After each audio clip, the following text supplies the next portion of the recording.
से न्यारा। दोस्तों, आखिर कौन है वह सबसे बड़ा राम जिसकी भक्ति करने से हमें मोक्ष प्राप्त हो सकता है? क्या भगवान राम की भक्ति करने से हमें मोक्ष प्राप्त हो सकता है या नहीं? जानिए शास्त्रों के आधार पर। आखिर भगवान राम को किसके श्राप से राज्य छोड़कर वनवास जाना पड़ा तथा सीता जी को युद्ध करके घर लाने के बाद भी घर से निष्कासित करना पड़ा? इस रहस्यमय जानकारी के लिए देखिए पूरी वीडियो।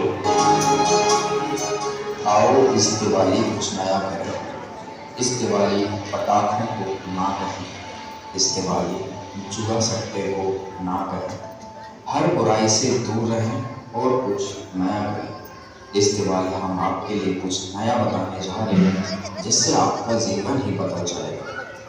तो सबसे पहले ये जानते हैं कि दिवाली मनाते क्यों हैं। त्रेता युग में श्री रामचंद्र जी के वनवास से अयोध्या लौटने की खुशी में दिवाली मनाई जाती है। लेकिन क्या आपको पता है दिवाली सिर्फ 2 वर्ष ही अयोध्या में मनाई गई, क्योंकि 2 वर्ष पश्चात सीता जी को श्री राम ने घर से निकाल दिया था। उस समय वह गर्भवती थी। इस फैसले से अयोध्या गमगीन हो गया था। अयोध्या वासियों ने 2 वर्षों तक दिवाली और दशहरा मनाया था। उसके पश्चात बंद कर दिया कि जिस देवी के लिए रावण मारा गया आज वह फिर से कितने रावणों का कष्ट झेलेगी। दिवाली खुशी का प्रतीक है। जब राजा और रानी अलग अलग हो गए तो न दिवाली राजा को अच्छी लगे और न प्रजा को।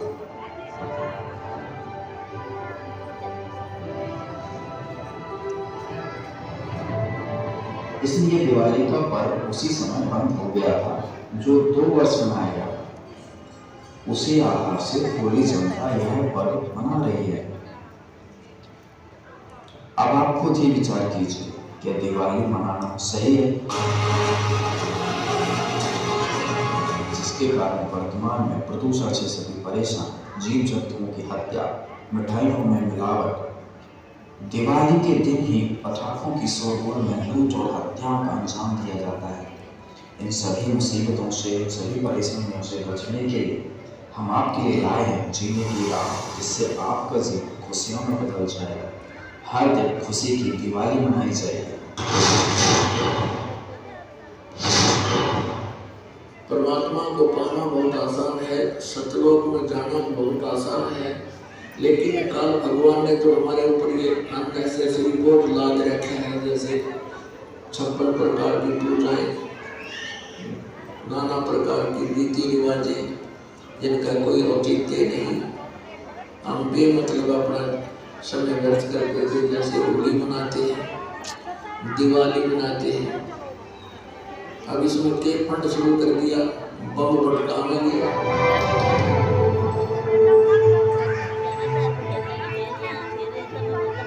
कितना प्रदूषण हो जाता है, किसी के आँख पर डालेंगे, आँख टूट गई, किसी के कपड़े मिल गए, किसी के खेतों में पूड़ियाँ जल गई, किसी का गर्माहट लग गई, प्रदूषण जरा और सारे ड्राइवर तो गरीब है, बीमार है, उस लोगों परेशानी है। ये कोई खुशी का तरीका है? और फिर उद्देश्य क्या? दिन भगवान श्री राम सीता ने लेकर आया था, दिवाली वाले दिन वापस आया था, और वह गई भी तरीका डिवीजन 2 साल बाद से वो करना बनाया जिस दिन वह वहाँ दुखी रही सारी उम्र तक पाई। इसे एक दिन के दिवाली वाले दिन ने कह दिया सीता जी को, आजीवन भटकते रही, जंगल में टाइम पास किया, 2 बच्चों को लेकर गए थी। तो ये काल ने हमें ऐसा बना रखा है कि हम या तो भक्ति करें, नहीं करें तो ड्रामा सा करा, बस फिर इनको डाल के इसमें थोड़ा सी लाख। सीता जी के को राम की कैद से छुड़वाने के लिए भगवान ने कितना प्रयत्न किया श्री राम ने, और करोड़ों व्यक्तियों की हत्या होगी सीता जी को राम की कैद से छुड़वाने के लिए। दिवाली किस उपलक्ष्य में मनाई जाती है कि श्री राम जी अयोध्या लौटे थे सीता जी को संग लेकर के, इसलिए उस खुशी में दिवाली दीपावली मनाने लगे, घर घर में दीप जलाने लगे। और कुछ ही दिनों के बाद सीता जी को स्वयं निकाल दिया घर से।